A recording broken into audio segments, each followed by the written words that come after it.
and welcome in to another episode of the Young Dad Podcast. Whether you're outside grilling, maybe you're on the tractor mowing the lawn, maybe you're at the changing table changing a couple dirty diapers, who knows, or maybe you finally got a moment to sit down, relax, and listen to your favorite podcast because you got those little rascals wrangled up and in bed, and it's time for you to enjoy the night. So whatever you're doing, wherever you're at, thank you for listening, tuning in. I'm your host, Jay. Super excited to be with you here. Today, I have my friend Aaron. Aaron, how are you today? I'm doing awesome. How are you? I'm doing great, man. Aaron, you go by the moniker of the Inclusive Dad. Is that correct? Yes, sir. Awesome. And so we're going to have a great conversation today about inclusivity, inclusion. It's going to be fantastic. But before we get into that, just to kind of leave you there with a little teaser, as they say, we're going to hit some of the business here at the top of the podcast. Just to take care of some business, get out of the way, clean house, tidy up a little bit. So I would love if you guys go and check out the links in the description of this episode. There's some great ones. If you go to the main one, right under the support the pod part of the description, you can find all the different ways to support the pod, support the brands and the people that I have come to love, that I've worked with closely, that I've gotten to know as close friends through the podcast. For Fathers Apparel, Dad Bod Apparel, the June app, JOON, which may be a good one. I may mention a couple times today. Even Dr. Harrell, who is fantastic as well. Dr. Harrell's my own trainer. Highly recommend him. There's a link to get started with him coaching. He's fantastic. He's gotten me right. And then, of course, that intro music and the outro music that you're going to hear today is from the Podbean app. Podbean turns all of your podcasting and audiobooks into a musical experience for runners, gym goers, or just everyday dads like me who need a little bit of extra oomph to get through that, to get through the podcast, and to get through those daily tasks, and Podbean has you covered. So, without further ado, I think that's enough of the business. I think that's everything. Of course, as always, you can find the full transcript of this episode over on Ballboy Media, as with all the other episodes as well. You can find the attached blog as well over on Ballboy Media as well. So, I think that's it. So, Aaron, you are passionate about inclusion for people with disabilities. You've given 2 TEDx talks, which is super cool. That's like a bucket list item for me, is to give a TEDx or a TED talk someday. And I feel like I would get so fired up during that I would just run way over time because I would just end up rambling in some way, shape, or form. So that's definitely a bucket list item. I would love to give a TEDx talk. I love public speaking. I love speaking in front of people. But regardless of that, and you also have a tattoo of the word inclusion on your forearm, and you're wearing a pretty sick shirt that literally says inclusion, inclusion, inclusion. So you're a dad of 2. You became a dad. Your children are a little bit older now. They're adult children. Yep. And you call yourself the inclusive dad to help make the world a better place for your kids and for other kids as well who have disabilities. So go ahead and tell us a little bit about you. Tell us about your story and how the inclusive dad kind of came to be. Sure. Yeah, so my name's Aaron DeVries. I live in southern Minnesota. I have 2 children. My son he just turned 23, and my daughter will be 22 in October. My son, when he was born, no complications, no health issues. My daughter was born, everything was fine, birth was good. 3 months after she was born, we found out she was having seizures, so diagnosed with epilepsy. And then other diagnoses. Her seizures, she's had multiple 90-minute grand mal seizures in her lifetime, so pretty intense seizures. She was flown by helicopter multiple times from our town over to Rochester, Minnesota Mayo Clinic for that. So that was kind of the initiation to the world of disability for me. When I look back at growing up, I don't remember seeing anybody in a wheelchair, any talk of disability. So her being diagnosed with epilepsy brought me into that world. Had to learn all of it kind of on my own, or find people to help me out. So just went along with what, doctors were saying, school was saying, until, you hear something different that questions what you've been told. For me, that was with the inclusion. Because of her needs, she was using a wheelchair already when she was going to school. She got sent across town to the segregated classroom because that's where kids with her level of need were sent to. After visiting her one day for lunch and seeing the kids folding towels in 1st or 2nd grade, I was like, why are they not in math or reading still? Like, why are we already sending him down that path. So started finding out about inclusion, working to get her back into the general ed classroom, which honestly took through high school. She was almost fully included, I believe. Not, she's been out a couple of years, so the most she was ever included was in high school, but it still took from that young age to then to get her, more included each year. So that's kind of my story. Like you discussed, 10 years ago, I gave my first TEDx talk. If I would highly recommend it. It was very emotional for me. Shared a lot of stories that I hadn't talked about publicly with my daughter. So it was very awesome. And then this year I did another one. It was a 10-year anniversary, so I thought I'd do another one. And this one, I'm focusing more on how we can use empathy to create a more inclusive world, and also personal responsibility and inclusion. How for a long time, I would present inclusion to the school. They wouldn't want to do it the way I thought and get upset with them. So I'm trying to switch my mindset of what's something I can do each day to make the world more inclusive. So being more proactive. If I do something small each day for inclusion, you do something small, and we get that going. Other people start doing it. It's just going to be a ripple effect to change the world. So that's true. I do have a tattoo of inclusion on my forearm. So yeah, and the shirt. And so yeah, I'm fully all in on inclusion. I love it, man. So if the audience is unfamiliar with a grand mal seizure, a grand mal seizure is, just to kind of put some context to the terms here. Sure. But it's a type of seizure that involves, and correct me if I'm wrong here, I'm using Dr. Google here, but it's a type Yep. of seizure that involves a loss of consciousness and violent muscle contractions. A grand mal seizure is usually caused by epilepsy, but may have other triggers such as very low blood sugar, high fever, or stroke. The seizure has two stages. Loss of consciousness occurs first and lasts about 10 to 20 seconds, followed by muscle contractions that usually last for less than 2 minutes. Many people will have only one such seizure in their lifetime. Others may need daily anti-seizure medications to prevent reoccurrence. So they're rare. There are fewer than 200,000 cases of this per year. So yeah, it's rare. They're not common.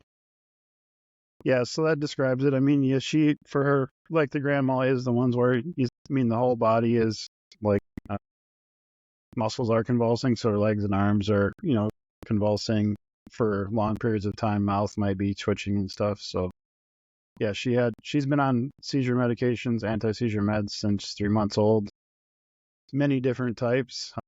Some of them you tried don't work, have side effects you don't like. Try something else. So yeah, I should find some wood probably to knock on. As she's gotten older, they've gotten a lot better, way more controlled. Very rarely has a grand mal anymore. I don't remember the last time. I should knock on wood again. So right? yeah, That's looking a back blessing in on itself. Facebook memories, probably 10, 15 years ago, there's a lot of stuff about, hey, she's in the ER again, going to see how she's doing. So back then it was a lot more intense than it is now, for sure. So why was she folding towels in elementary school? Like that, what was the point of that? So it sounds like from the very beginning, there's some issues here. There's some things that I personally take issue with. Like, why are Sure. there two? I can get that to an extent, right? If there's two schools in town, maybe one has more of the staff to better suit her needs versus the Correct. other school, kind of thing, right? That I totally understand. That makes more sense. But when you say segregated, it makes it sound like it was like kind of these kids are shut away over here. Like they're shut away, they're locked up, they're not given the light of day, where they're kept separate. As we know what segregation is, we can think back to racial segregation, yep. We can think back to de jure segregation, all the different kinds of segregation that we've seen in our country over the last 100 years, even further back, going back to Abe Lincoln times and so on and so forth. But there's been very recent segregation over the last 80 years in the United States post-World War II. That segregation has come in the forms of de jure segregation, which was the legal segregation of whites and colors.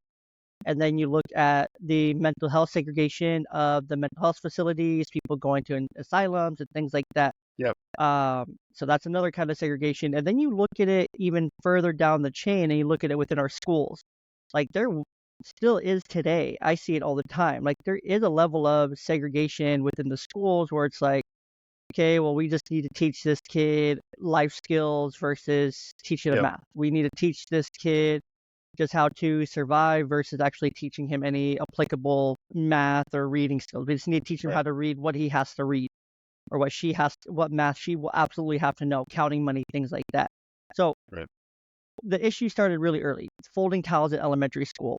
What other things were going on within the segregated classroom that just made you question or gave you that inclination, like this isn't right. This isn't what education looks like, because you're able to compare apples to apples, right? Because you Right. have a son who's in regular gen ed, general education, Yep. and now you have a daughter who's in this totally different thing. So what Right. was the moment that really said this is wrong? I mean, and that's a great question. I don't remember like a moment, exact moment, but I think it was a kind of combination. So just kind of different things happened too. And part of it was, growing up, I'm not sure if I was how this happened, but I kind of was at some point realized I thought teachers, doctors, certain professions, I kind of held them up on a pedestal. I kind of called it like a God complex, like they're God higher than me. I can't question them. And then there was some things that happened with my daughter when she was having a seizure. One story is she was having one of her long seizures, and they were going to give her a med to stop it. And the doctor, I recall them saying, like, it was in a syringe. We're going to stick it into the IV port. And we got to put it in there slowly over 5 minutes. Otherwise, it's going to burn her veins. So they slowly, like, pushed it down, and, ended up stopping the seizure. Well, another time when she came in later, they used the same medication, and they took the syringe and went boom, pushed it like right in. I was like, hold on a second, like what just happened? The last time they said this, and you're doing this. And then at that point, I realized, okay, they're humans like me. They have a different skill set, obviously, but it's okay to question them. It's okay to they're making the best decision with the information they have at the time. So stuff like that kind of, I think, started building up, and I realized I can ask questions. If something doesn't feel right, I'm a parent. I know my child best. I can ask questions and do that part of it. So there wasn't like one thing, but then you kind of start realizing my son, where we lived, he can walk. It was like 2 blocks. He could walk to school, the neighborhood school. My daughter's getting on a bus with only special ed kids on it. She needed a lift. Well, in our town and lots of places, like the buses with the lifts are only used for special education students. It's not like they're have a lift on a bus where kids and gen ed, everybody's on the bus. It's specifically, special ed kids getting bused across town. The actual room, I think, the room they were in was kind of down a hallway with closed doors, and then some hallway to get to the room where she was at. So, the room she was in was segregated or blocked off from the regular rest of the school by at least one set of closed doors. Why they're doing folding towels, I think you kind of touched on it, like doing life skills. For a lot of part of the history of people with disabilities is certain jobs are kind of jobs with people with disabilities do, like, folding towels, cleaning, like janitorial stuff, shredding paper. There's certain types of, jobs that people with disabilities would do in like day programs, like stuff like that. So I'm thinking it's from that. I still don't understand why that early. You're in elementary school yet.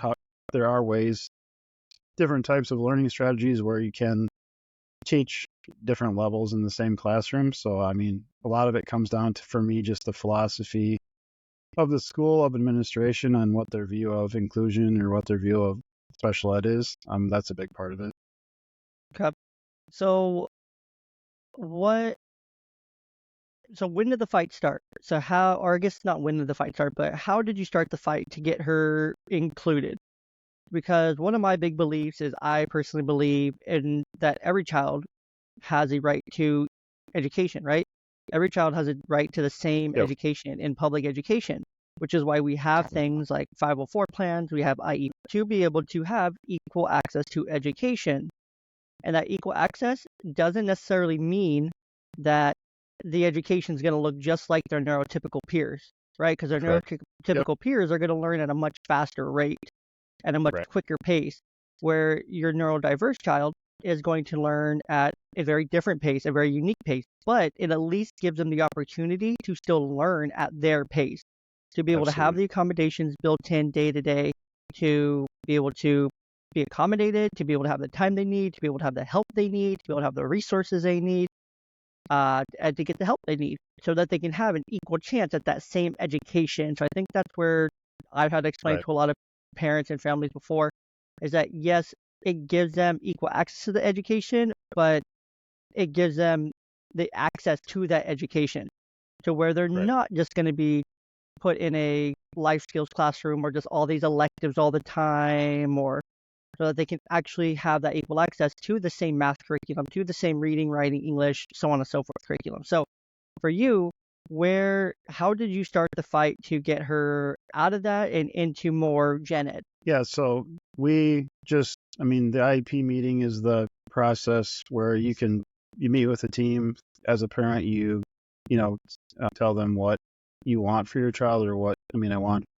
So I don't remember exact conversations, but I'm sure it's something like we want her more included or included in the general education. You talk about it, and then the school can propose, either agree or disagree, and then there's certain processes after that. So it's just going to the IEP meeting, talking about it, trying to get her more included at some point, and I don't recall at what point we found a special education advocate who focused on inclusion, brought her in, and then the school eventually did hire her or paid her to be on the team, and then work with the team to make stuff more inclusive. That helped a lot. But as a parent, my daughter, she qualifies under severely multiply impaired, which means she qualifies under multiple of the 13 categories you can qualify under. So it's not uncommon for her to have 75 to 100-page evaluation reports and 50-page IEPs and lots of people on the team. So that's another thing is, as a dad, my son, I went to back to school conferences, me, his mom, him, and the teacher 5 minutes in and out. Go to my daughter's back to school. It's us three again, but then there's 10 people across the table, her IEP team. And the first one we went to, I didn't know there was going to be all those people. So just that, the perceived power imbalance, I feel is not fair to parents. It's not supposed to be like that. It's not supposed to be like something where there actually is a power imbalance, but just sitting down on that side of the table with you and the mom, or me and her mom, and then the other side, it doesn't feel. It's a power imbalance just by sitting there. Yeah, it doesn't feel fair at all. And No. I've sat in a lot of those meetings because the Okay. program I work in right now, not for my own children, but I've sat in it for other children and whatnot. Okay. And I've had dads who are single dads, and they're at that meeting. They are very smart men, but they don't Right. know a lot about what's going on in this Right. process. I'm working sure. with the kid already, therapy wise and counseling wise. But this is also part of it where we also help out with these things like that. And so it'll be Yes. Okay. our team with with him and the kid. But it's like I can just imagine like if it was just me and my daughter, and there was all these other people, because I've been to one where there's been a psychologist, a counselor, and two special ed teachers, two paras, vice principal. There's up to like 10, maybe more people on the other side of that table, and it's like, who are all you people? Right. Then they're just, these meetings are like 20, 30 minutes at a time, and they're just like bang, bang, bang, bang, bang, throwing all this like information at you because they have so many of these to get through every week and every year and every month, and they have to do beginning of the year evaluations, they have to do end of the year evaluations, they have to do sometimes monthly evaluations for some kids. So it's like these meetings are just bam, bam, bam, bam, bam, bam. They have to get it in contract hours, and they're just so crazy fast. But there is a power imbalance there. And so you mentioned the 13 categories, and I just wanted to cover that just real quick, just to touch on it, just to give some context here. The 13 categories are as defined by the IDEA, which is the Individuals with Disabilities Education Act. It covers disabilities in 13 categories. This doesn't mean that the law only covers these 13 disabilities, but some of the categories cover a wide range of challenges within them. So we have specific learning disabilities, speech or language impairment, other health impairment, including ADHD, autism, intellectual disability, emotional disturbance, developmental delay, multiple disabilities, hearing impairment, orthopedic impairment, visual impairment, traumatic brain injury, and death and blindness. that makes up your categories there for the IDA and those 13 categories that were mentioned. So qualifying for one is most kids. There's somewhere along these lines that if you feel like your kid is struggling in school, there's a way to get some support here. Maybe it's not going with an IEP, but maybe it's going with something a little bit less of 504 because they have ADHD, or maybe it's a behavioral thing, or maybe it's an emotional disturbance, and to make sure that they get some extra support, some extra help and things that they need. So I just wanted to touch on that. So, but no, that power imbalance, those tables are very uneven. They're not, it's not fair. And then they use jargon and they use terminology that they more or less all understand. Some of them don't even get it. I've talked to them. They're like, I don't know what that report means. Honestly, I'm like, okay, that's cool. Do you know what this is? No, I have no clue what that assessment means. Okay, can you break down what this means? No. Okay. I've had to use Google to just work with families just for myself to understand it, because it'll give you like math equation kind of numbers on some of those reports. And I'm like, I don't know what this means, but let's look it up and try to figure out what this deviation with a standard deviation of blah, blah, blah, blah, blah. I'm like, okay, I know what a standard deviation is, but I don't know what it means right here. But having to break that down and read through it can be super confusing, which is why it's important to, my point here is to make sure you have a team with you. You have people who can help, support you, fight for you, different advocates. I want to say in most places, there's going to be some kind of organization that specializes in advocacy for special needs children, whether it's specifically for 504s and IEPs, maybe it's specifically for inclusion, maybe it's specifically for something along these lines. Maybe they specifically deal with the IDEA, who knows, but they're able to help and support you. Or maybe you're already going through a doctor's office, maybe you're already going through orthopedic therapy, maybe you're going through counseling, maybe you're already going through these ones. Ask for these additional resources. I promise you they have them. If they don't know them right away, they'll find them. And they'll be able to find them a lot quicker because there's probably a spreadsheet that office has, and they're able to look up that spreadsheet and be able to say, oh yeah, here's a resource for you. So definitely look it up. All right, so kind of going through this, you started with the IEP process, the power imbalance here, going through that. And so now we're still in elementary school, right? Kind of along her path here. So how old was she when you guys got her first IEP? Was it right away when she went into school, or did it take some time here? I mean, she was in Minnesota with the early childhood or early childhood stuff. She was in early childhood before, I think it's like 3 or something. You can get into that, and that. So she had a IFSP, or it's not called an IEP. It's something different in early childhood, but she had that plan. And then when she got to school, it transitioned to an IEP. So she had one her whole time she was in school. So. So yeah, like I said, she qualified under multiple categories, so she easily qualified. Like I said, she's had 75 to 100 page evaluations, and you talked about 20 to 30 minute IEP meetings. I've had ones where we showed up to them. They wanted to go through review and evaluation that was done and an IEP. And so if the evaluation is 100 pages and the IEP is 50, for me, I need to look at it, read through it, and process it first. So early on, I'd show up to meetings and they'd give me the documents, and I'm like, I can't participate. And as a parent, I'm supposed to be participating. I can't participate in a meeting where I haven't read the document. Right. And formulated questions. So then it went to, okay, before we have the meeting, can you send it out so I can at least read through it one time to kind of familiarize myself with it? So as parents, you can do that. They're not required by law to give it to you ahead of time, but I mean, most schools, if you ask for it and it's done, some of them, they're so much paperwork now and all the stuff they have to do, they don't get them done super before the meeting. But in my experience, when we asked for it, we were able to get it just to review it. But the other piece I want to talk about in IEP meeting, as a parent, you've been in them, so they say a lot of stuff that's not very positive. So as a parent, you're sitting there and they're talking about all the deficits or things that your child can't do or isn't able to do. And it's hard for sure as a parent to sit there and it's just constantly like, well, they're they're not meeting up to the, where they should be in reading and math, and they're not behaving, or they can't sit in their chair, and these different things. And as a parent, it's hard to sit there just and hear all that stuff.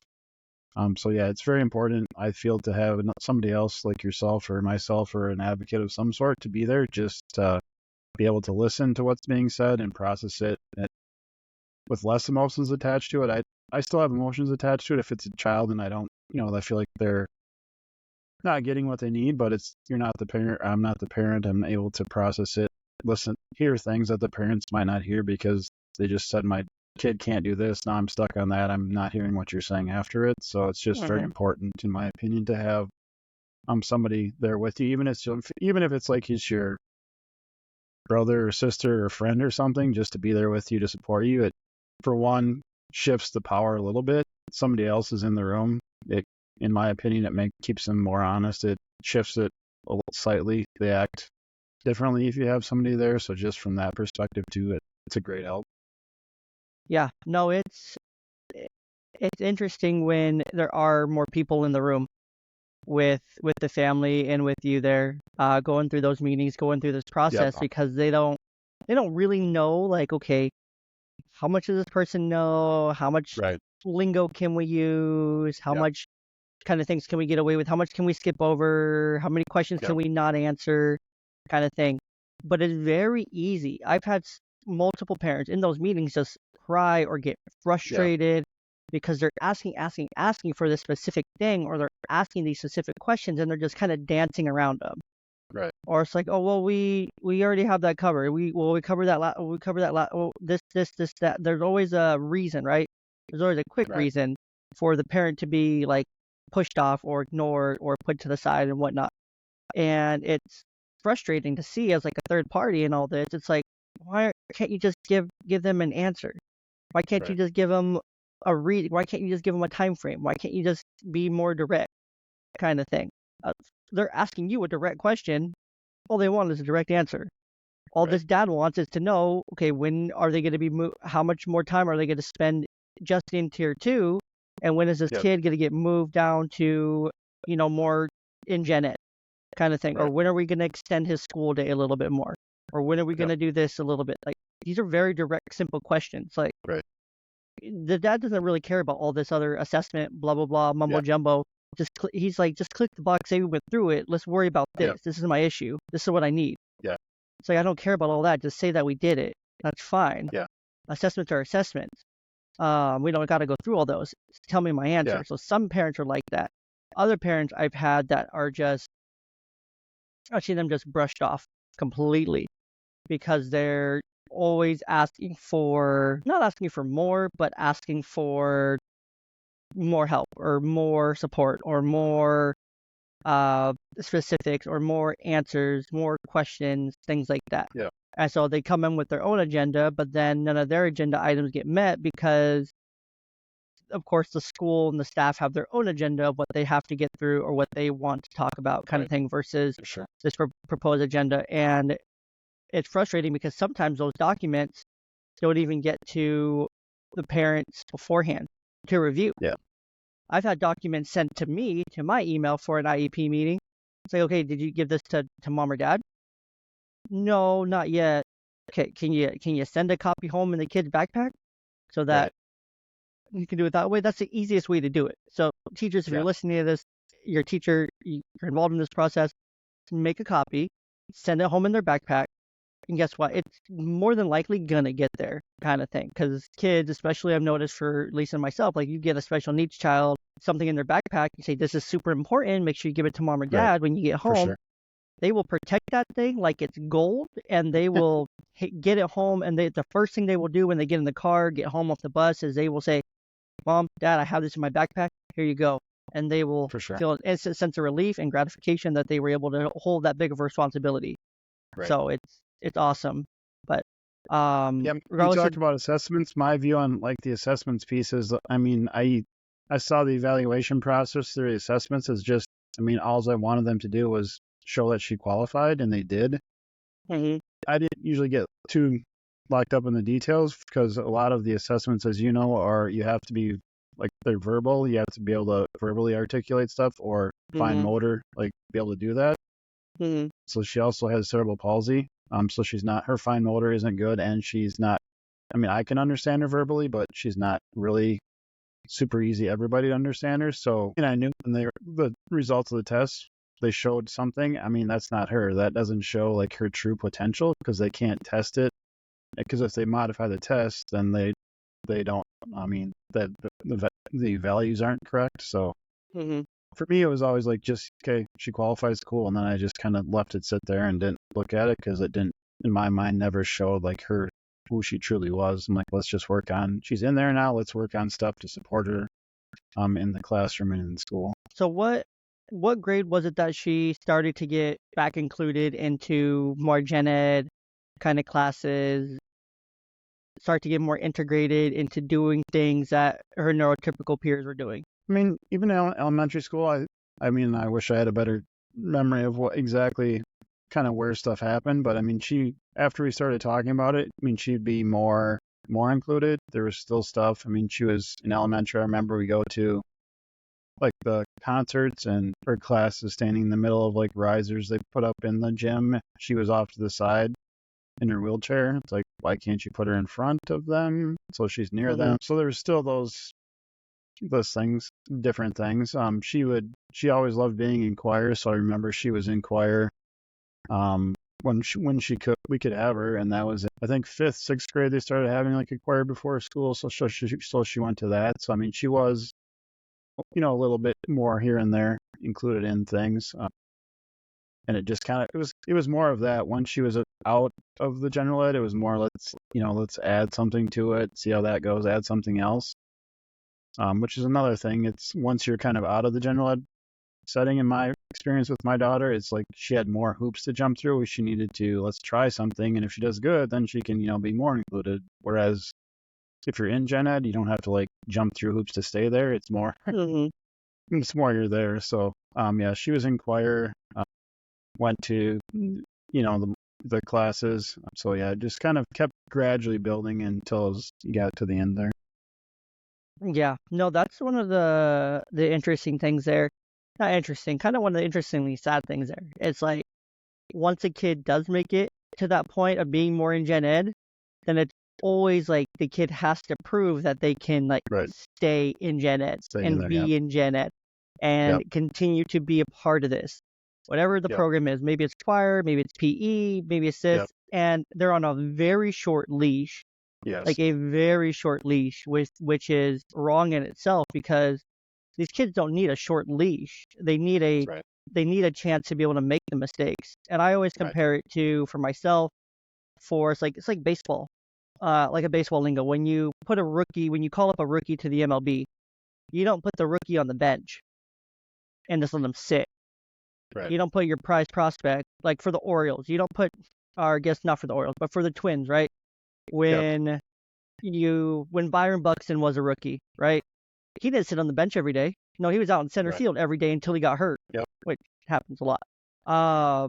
Or Royce Lewis, right? You bring Royce Lewis up and you play him every single day at third base. Like Right. he is playing every single day. Like you bring these kids up, you bring these kids into gen ed, and you play them every single day, and you let them make mistakes, you let them Yep. fail, you let them struggle, you let them figure out how to cope and how to deal with things. Yes, maybe there's going to be some meltdown. Yes, maybe there's going to be some bullying. Yes, maybe there's going to be some different things to work through, some emotions, some extra stimulation that they're not used to. But that's why you have paraeducators there with them. That's why you put them in a classroom, maybe not with their exact same age peers. Maybe you put them with maybe some older kids who are a little bit Right. more sensitive to them, who are a little bit more sensitive to their needs. That's what I saw with one of my kids at his school. He was put into a PE class with third graders. He's a kindergartner, and it was great. It was great for him because these kids would pull him and include him in their games because he was a lot smaller than Right. them, Sure. obviously. But especially this group of like 5 girls would always pull him. I thought they thought he was just like the cutest little thing ever, like a little brother to them. But Right. they would include him and they would teach him how to do everything and they would show him how to do everything and they would praise him and they were so kind to him. right? But then when he was with closer to his age peers, maybe like a grade or the same grade, it was just chaos. He didn't get along with anyone. He would try to talk and share and whatnot, but he just couldn't get it. It just wouldn't make sense. But that's not always the case. But being able to have that struggle, work through those things, and fail as you fail is okay. Like That's a some of great those point. things work out. Yeah, But that's a great point. But also, like, sometimes you need to think outside the box. I mean, just because you've always done it some way doesn't mean that's the right way. Like you're saying, in that case, they figured out a way to, have him be more included. Maybe it wasn't like what everybody else was getting, but for him, that's what worked the best, and that's what he needed to be successful. So that's awesome. yeah, no, it was great. So when your daughter got through elementary school, into middle school, into high school, you said by the time she was coming out of high school, that was when she was most included. What did that look like when she was kind of at that highest level of her inclusion? Yeah, I mean, she was in high school. She spent a little bit of time, I think, in the special education room working on, I think it was probably like math and reading stuff. Otherwise, she was in the general education classes the rest of the time. So like those minutes she had for reading and math in her IEP, those were still handled in the special ed room, but that was just 1 or 2 periods a day. The rest she was in like social studies or history or those different classes, choir, went to lunch. I don't know if she actually went to lunch at the end or not, because I mean, at some point, I mean, if she wanted to go eat lunch in the special ed room, I mean, that's her choice if she wants to. So she can do Mm-hmm. that. But she had the opportunity to go in the lunchroom. But I mean, the lunchroom, you have just kind of a short period of time where you have to eat. There's lots of kids, lots of noise. So some days Yeah, maybe let's go eat somewhere else where it's quieter if I can. So yeah. definitely, But definitely. she always loved music and choir, so she loved going to choir, being in concerts, doing all that good stuff. That's awesome. And so, what was it like socially for her as she like grew up and as she got older? Like the friend aspect of it, how did that end up looking for her as time like developed as she got older and got through school? There was a period of time where she did she had friends that she would call and come over a little bit, went to a football game at least. Overall, like the friend piece has been, as a parent, I would like for her to have more friends. A lot of it I feel like is she had a pair with her all the time because of the seizures. So if you have an adult like that with the child all the time, I mean, I feel like the kids kind of, let them do their thing and aren't there with her coming over that part of it. So I'm looking back, probably would have wanted the para to kind of be more at a distance, back off here and there more than we probably had them do. But so there's friends. She has some friends. A lot of it is she prefers to just video chat with, not go out and do stuff. She'll go out once in a while, but more just chatting with them on the phone or messenger, which is cool. Very cool. So now, as she's an adult, what does her adult life look like now? Because she's gonna be 22, you said this year. Yep, she'll be 22. So 22. she's in the transition program still with the school, so she goes. So she'll age out of that when she turns 22 in October. So currently she's been going to like an hour, a little over an hour at the community college where they have a transition program, like a classroom setting, and then every day she goes to the library and volunteers / works for an hour, 1 to 2 hours at the library. She's been doing that for, I think, May of last year she started doing that, so she loves that. Going to work at the library, so that's kind of what it looks like now. She lives at home with her mom, so just trying to figure out those conversations of what long-term, what's going to happen. I mean, I'm 47, her mom's the same age, so she's in a wheelchair, requires a lot of assistance for daily living tasks, like daily living things. So what does that look like? I mean, if I hurt my back or break my leg or something, how do we provide care? So we're working more on those types of discussions, and how do you have the most inclusive setting for that, or help her to be able to choose where she wants to live, but then have the supports there to help her. So Yeah, that's like a whole different level of co-parenting in yeah, itself, it right? is, yes, That's for a sure. whole different level. Have you and her mother, have you guys always co-parented? Have you guys only co-parented for a duration of her life? You don't have to answer if you don't want to. It's totally up to you. We've been co-parenting for around, I think it's about 10 years already, so it's been quite a Okay. while. So yeah, it definitely is a Okay. different dynamic that we have that many families that have gone through a divorce do not have for sure. Yeah, no, that's a lot of communication Yeah, to communicate about. And so for you guys, so you can almost break it into two even halves for her life, close, yeah. essentially. Yep. Chloe's a little bit more on the back half, but what was that like for you raising two kids, one who is neurotypical, one who is has her unique set of uh, disabilities and challenges that are unique to her? What was that like raising two completely different children and then kind of transitioning into co-parenting with these two different children, also while now navigating the co-parenting thing, which I'm been going through for about Okay, 3 years now, and sure. so I get that. How's that all been like? What have been some of the challenges, some of the differences, and things like that or some of those just like growth opportunities for you as a father to kind of navigate this wild and crazy world that is your world? Right. That's a great question. The way you were describing it made it sound like way more difficult than it actually was in practice, and I don't know if that's just, I mean, I've always been, when we found out she had epilepsy or disabilities, I mean, it was like cool, like she's still my daughter. I love her. We're Mhm. gonna just do whatever it takes with me as a dad. It definitely, um, early on shifted in my mind. I mean, I don't know if society does it or where it comes from. Like I need to work all the time and just do all this and not be home. So I mean, that definitely shifted for me early on. Like that's not what's important. Like me being around her, spending time with her, going to doctor appointments for her and stuff was, a priority. So that definitely helped me out, shifted there. The co-parenting stuff is, I mean, it's interesting. I would say we communicate to the extent where we need to be able to give, meet our daughter's needs and, be helpful around her.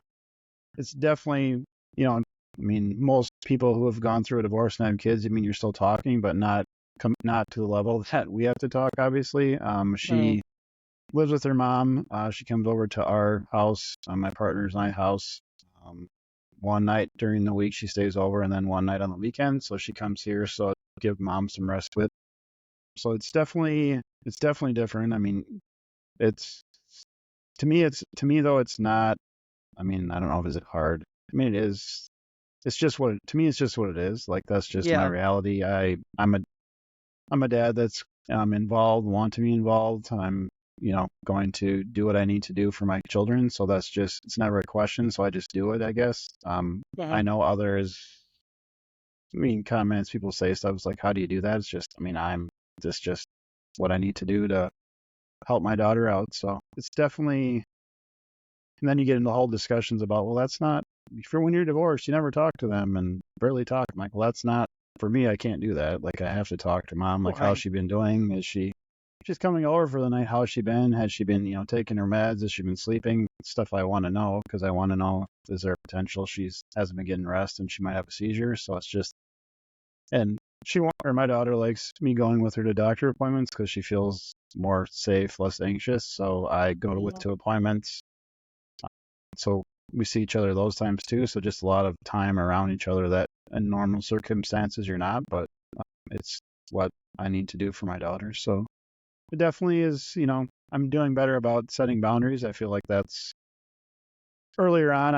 My daughter wanted something, wanted me to help her. I would just, yes, yes, yes, yes. Now I'm more about, okay, well, I could do that, but then it's going to cause me to be more tired and I can't afford to be more tired, So I'm like, no, I can't right now. And I can be on the phone for a few minutes. So I'm doing a lot better about setting boundaries more recently, which has helped. So it's definitely been, And I think you hit the nail right on the head there. If any of the people listening to this missed that part there, but you did you do what you do and you've done what you've done because it was for your daughter, right? yep, Other parent aside, her mother aside, in all this, you did what you did for her, right? And you yep, continue to do it for her, right, regardless. And I think that's a common misconception when it comes to co-parenting is that yes, you still do have to speak to this other person. You don't get to just not talk to them, especially if you right, are involved with your children. That's not really how it works because, Right. a lot of things, at least on most parenting plans, or not most, but some parenting plans, a lot of things are like 50-50 decisions. So you do have to like Yeah. talk and communicate about like medical things, especially. That's a huge one. Right. Yeah. That should absolutely non-negotiably be a 50-50 decision, along with like schooling and education, things like that. Like some of these like big things, 100% should be a 50-50 kind of thing. Right. No ifs, ands, or buts. So making sure that stays in there, but doing what you did like for your kid. Yes, over time, you know, everyone moves on, you move on, she moves on, everyone moves on, life goes on, kind of thing. We all move on, right? But Right. you still love your daughter. You're always gonna love your daughter. You're always gonna be there for her when she needs you. She's always gonna be your little girl, right? Right. And so you're always gonna be there, especially if it makes her feel safe, if it makes her feel less anxious, if it helps her, especially because you're able to advocate for her. You know her needs. Yep. You've been through all her needs with her, so you've been able to support her for all this time. And so, of course, she's going to want you there. She's going to want that support there because to her, that's a foreign place. She knows she needs that help and she's able to say, hey, I need you there. I need your help kind of thing.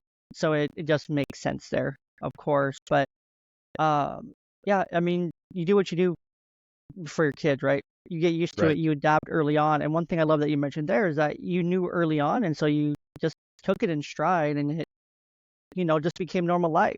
So growing up, what was kind of the dynamic between your son and your daughter? Because they're very close in age, they're a year and some months apart. Yeah, they're 15 months apart, so yeah, they got along really well. I mean, they were um, really good friends. They still get along pretty well. So yeah, they were. He was very protective, has always been protective. Yeah, it's been a pretty good dynamic. That's awesome. That's what I was gonna ask. Has he always been like very protective older brother? Like you mess with my Yeah, sister, I'm gonna mess you up kind of thing. yeah, I'm sure he would. And he's tall. He's 6'9", so he's a big Whew, guy. that's crazy. Did he go off to have any kind of athletic career or? Well, so I mean, he was 10 pounds 9 ounces when he was born, so he was always a big kid. So with that size, everybody wanted him on their team. So he tried football, baseball, basketball. That's just not his thing. He was also into like my daughter, like music. So he was in choir in the plays and stuff. He loves the acting, music, performing piece of it. So that's Very what cool. he likes too. But yeah, I mean, he was. I mean, in football, he was way bigger. He tried wrestling, but he was. I don't remember what he weighed, but he was in kindergarten just starting, and he'd have to wrestle people that had been doing it for 3 years, and because Oh, that's the size. It's based on weight. So yeah, it's like based on weight. Yeah, he would get in there and like boom, like he would be pinned in 2 seconds, and he's like after a few times of that, he's like, this is not. These yeah, guys have that been makes sense. wrestling for years already. They know what they're doing. I big, but I don't know what's going on. So Yeah, no, it makes sense. It comes down to technique sometimes. It doesn't matter how yeah, big you are. It just matters right, how much technique you have. Very similar to fatherhood, right? You had to learn the yeah, techniques, so you had to learn them, right? You had to for sure. learn how to work through all these, not work through all these challenges, work through the uniqueness of your situation, because it Yep, it changed and it evolved over time. It started out with one thing, and then it quickly turned yep, into something else 15 months, 18 months later, right? right, Right away. And so all these things change. We have to be kind of ebb and flow and go with things as they go with. And absolutely. that's just kind of where we have to go as fathers. And it sounds like you've navigated the storm regardless. What kind of things have always kept you, or have you used to like cope to get through all this, the challenges, the ups and downs, the frustration, the anger, the sadness, the things that have came from those IEP meetings and those different just emotions that you felt over time? I mean, early on, I played a lot of video games, so I would play a lot of Xbox and that kind of stuff. Then it moved to more. I mean, I've always music, going to concerts. I've always loved that.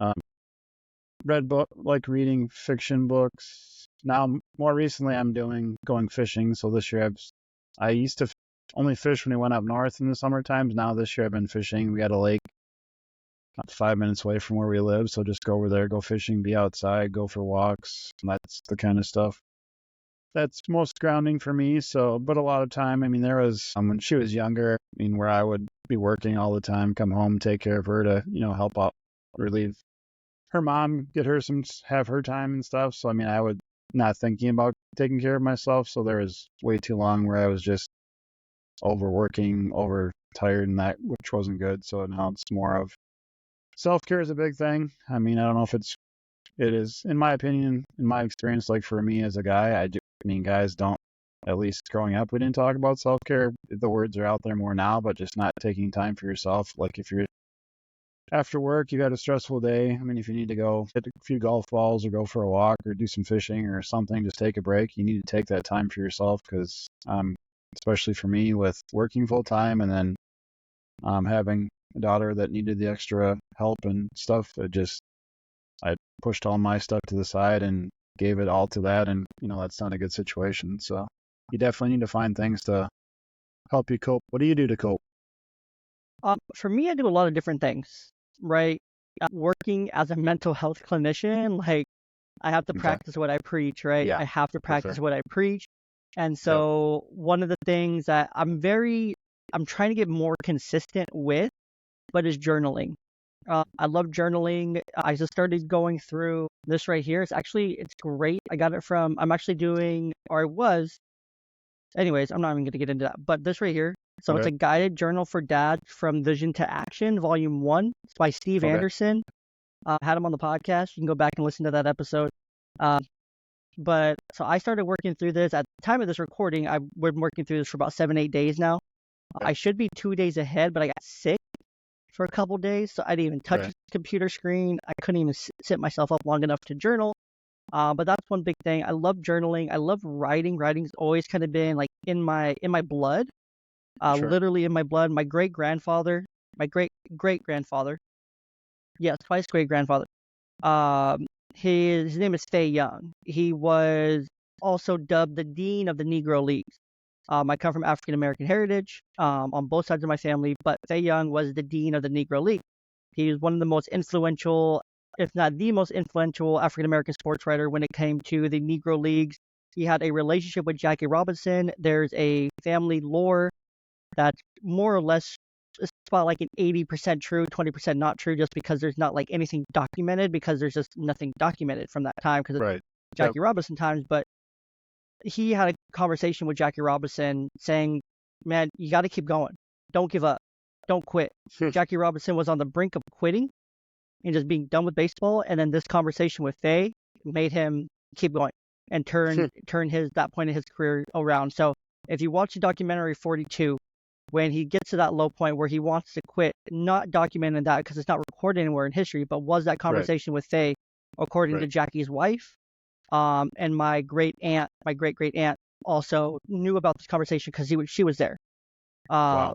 But yeah, he saved Jackie Robinson's career. So literally writing has always been in my blood. He founded the Chicago Defenders sports page way back in the day, because what he would do is he would go out east and he would get all the news first thing in the morning from the East Coast, and then he would jump on the train and head all the way back through to Chicago with the time zone change. So he would be the first one reporting the news in Chicago, in addition to everything that he was already doing. Yeah, so he would jump on the trains and he would take news from coast to where he could, and he would report it. But he would put his spin on it. He would write about it from what his perspective would. So it's kind of adding his own beat to it. So it was really cool, his writing. Awesome. But he covered not only the Negro League baseball, he covered the women's leagues, he covered boxing, he covered every Negro sport there was out there. He covered it. It was fantastic. So writing's always been in my blood. Something I'm very proud of. He went by Fay. His moniker was Fay, F-A-Y, Young, just like mine is J Young, J-E-Y. His was F-A-Y, mine's J-E-Y. So that's kind of my way of paying homage to him. Sure. Even now in everything I do. So kind of a fun fact there. So writing's a big one. Additionally, I love working out. I try to strength train about 2 to 3 times a week to keep my body right. I just barely got, and one thing I was doing at the gym is I cold plunge every time I go, but I just got one for at home. So now I have a cold plunge set up on my back patio. So I'm super excited about that. So I love cold water submersion. What else do I do? I play video games. I'll play video games, especially on weekends when I know I don't have work or anything the next day. So until that, I'll play video games. Right now, hooked on NCAA 25, which, I mean, most men my age are hooked on NCAA 25. We'll be hooked on it for a while. What else? Oh, the podcast. Obviously, this is a huge method of coping for me, just overall, something that's traveled with me the last couple of years, that I absolutely love doing. I get to have great conversations like this one. I get to have great conversations with other people about inclusion. I've talked to Tim Viegas. Awesome. Yep, I know Tim. Tim is fantastic. I love Tim. Great guy. Super cool. Great conversation we had. You can scroll back in the catalog and listen to that episode. And I get to have so many great conversations. This is a great way of coping. So, of course, finding things that you can do to, as our listeners, find what works for you. Mind a variety. You don't have to have just one, right? You mentioned walks and fishing and video games and books and fiction and things like that. There's a lot of different ways you can cope, especially now in the digital age. There's a lot of digital ways you can cope between all the things, right? Plenty of different things you can do to cope. So just find what works for you and do it, essentially, because this process of inclusion, this process of being a parent, being on that side of the table, and then for me being on that side of the table too, like there has to cope. You have to be able to cope because there's going to be a lot of things that come and ebb and flow and challenges and working yourself to the bone, not coping. No. And so you have to find that balance. And I love what you said, your priority shifted very early on, like very early, like almost immediately. Like, okay, yeah, that's not as important as, my daughter's literal life. That stuff can wait, or I'll work as much as I can. And you really shift your time and your focus to, okay, when I'm at work, like I'm going to work my absolute ass off and get everything done I need to get done. And then when I get home, if I'm dead tired, great. At least I'm not bringing work home with me and I can focus a little bit better at home, despite the tiredness and whatnot. But caffeine's great. Caffeine's always been there. So, but any closing thoughts here before we wrap this thing up? I I really appreciate being on. Been a great conversation. I just want to reiterate, try everybody to try to find one thing they can do today to make the world more inclusive, whether it's just saying hi to somebody, opening a door. Just those small things can start the ball of inclusion rolling and just, gain momentum, and we can change the world. Love that. All right, well, give me 1 second. I'll get us wrapped up here. Of course, as I mentioned earlier, opening and closing beats of the podcast are brought to us by the Podbeat app. Podbeat's super cool because it allows you to listen to your beat on a 3-minute loop, which has like some kind of science to it. Go back and listen to the episode I did with the creators of the Podbeat app to find out more. But you can slide the volume up, which will you can still hear me more or less, but it cancels out all that background noise. It cancels out all the fuzziness. Maybe you're at the gym or something. Maybe you're on a run. You don't want to hear cars honking, road work going on, and you just want to hear your podcast kind of thing. Or you can turn it way down. Maybe you're just listening on the couch and you just need a little something there to get through. So Podbeat's great for all that. So in addition to the Podbeat app, there's also additional sponsors of the podcast, partners of the podcast, I like to call them. I don't like the word sponsored, but I like partners. The June app, which I'm shocked I didn't bring up the June app during this conversation because it would have been the perfect partner to bring up. But June, if you're unfamiliar with it, I've talked about it hundreds of times on this podcast, literally hundreds of times. June is fantastic. What June is, it's an app that's been created for youth and families who maybe the youth struggles with behavior, habits, routine, things like that. What June does is it takes every kid's favorite thing, screen time and a game, combines it with responsibility, and you as a parent get to create the responsibility. The responsibilities are tailored by you. So if they struggle with morning routine, afternoon routine, bedtime routine specifically, you can plug those specific things in you want them to accomplish, give them a coin value. When they accomplish these things, they get the coins, but they do not get the coins right away. There's an aspect of this where you as a parent get to control it. You as a parent come back in here, you open your parent side of the app, you go in and you click off things that were done and you go double check and verify that they were done. So if they were supposed to clean the room and you just believe that they cleaned their room, great, you click it off. But if they didn't, guess what? They just got their free coins and now they just think they can get away with it. But or you can do the or here, which I highly recommend doing the or. You go, you check the room, and then you have a conversation. Oh, well, it looks like you didn't clean your room that great. So I can either give you half the coins or fix this, and this in your room real quick, and then I'll give you all your coins here. And then they can choose, just give me half the coins. Okay, so half the coins. Now they don't have as much coins to take care of their pets. It's like Neopets, but like 2024 version kind of thing. Or Tamagotchis, my bad. So it's like Tamagotchis, like 2024. So it's really cool. And so it's fantastic. There's a lot of great features with the June app. It's constantly updated. It's great for kids with ADHD, children on the spectrum, or children with behavior issues, or really just any children.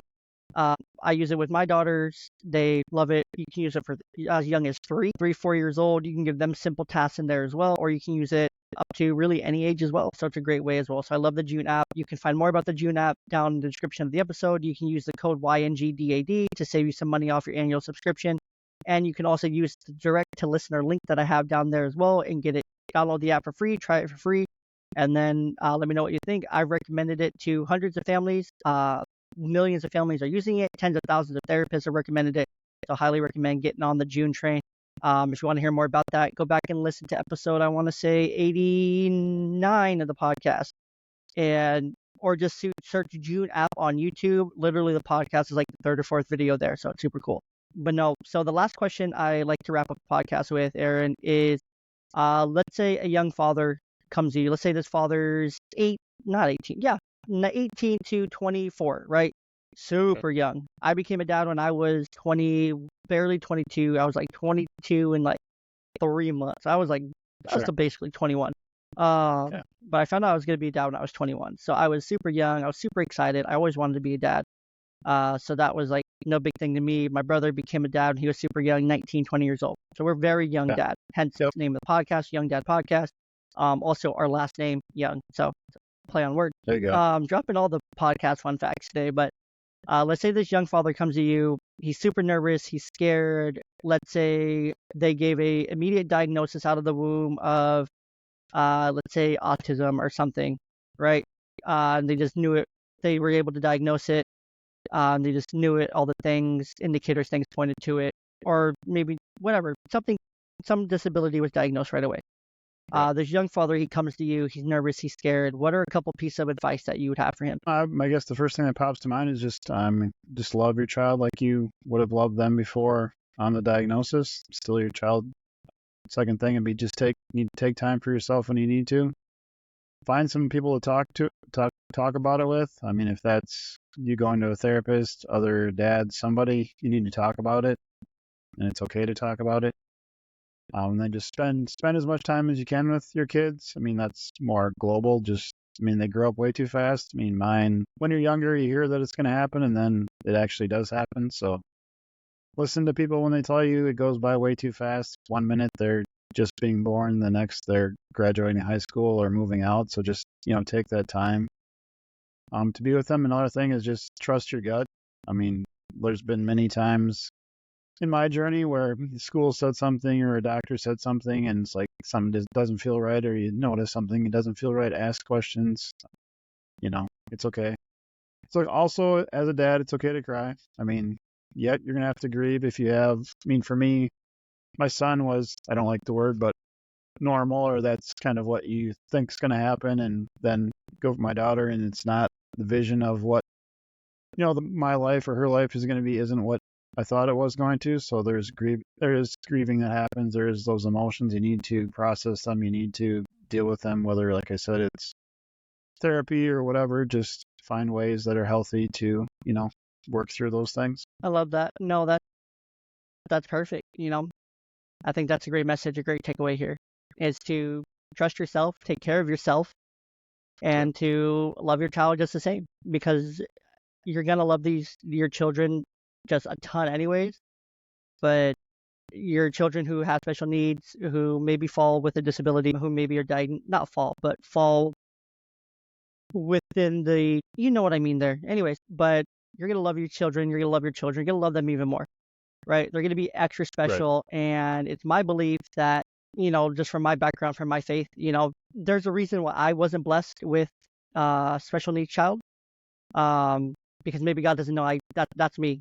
But there is a reason that, God was able to bless you with that, Aaron, or any other children or parent of a special needs child. And so just remember that you are special. You're a special parent. You're a special soul, that you get to raise these even specialer souls from ourselves, and from other neurotypical children. So just remember that it's a blessing, that you have the capacity to love that child more than the average father, that you have that capacity. So don't forget that. And then just remember to look up Aaron's 2 TEDx talks, The Power of Inclusion, from March 5th, 2014. And then also Unlocking Inclusion for People with Disabilities, which is from May 8th, 2024. You can find those simply by typing in AARONDEVRIES TEDx on Google, and they pop up right at the top there. And so it's right there at the top. It's fantastic. I don't know how I didn't watch those, but I'm excited to watch those because I bet they're going to be fantastic. Excited to watch those. In addition, I'll post those links in the description of the episode. And then you can find more of Aaron on Facebook at The Inclusive Dad, on Instagram at aaron.devries. DeVries. Okay, cool. I know how to word. LinkedIn, Aaron DeVries dash The Inclusive Dad. YouTube at The Inclusive Dad. You can find them, of course, at theinclusivedad.com. That's probably a one-stop shop. There you go. And of course on Threads as well. We love Threads. Threads is it. Yeah. You can find him there at Aaron DeVries as well. So Aaron, thank you so much for being on. I appreciate you being on. I appreciate the conversation today. I loved it. Thanks for sharing your daughter's story with us. Sharing your story along with it as well. That coincided, being open with me. I really appreciate it. Thank you to our listeners for listening today. Make sure before you close out, before you tune out, before you move on to that next podcast, go ahead right now, leave 5 stars. Spotify now lets you add comments to each podcast. You can leave 5 stars. Apple, leave a review, 5 stars. YouTube, subscribe, leave a like, comment, follow all the things on all the platforms, on all the things. You know what to do to show the love. You hear it on every podcast you listen to. It's the same here. So with that, Aaron, appreciate you. And then you also have a podcast, right? The Inclusive Dad as well. So Absolutely. So listen to that as well. Give Aaron some love over there as well. So yeah, until next time, we'll catch you right here on the podcast.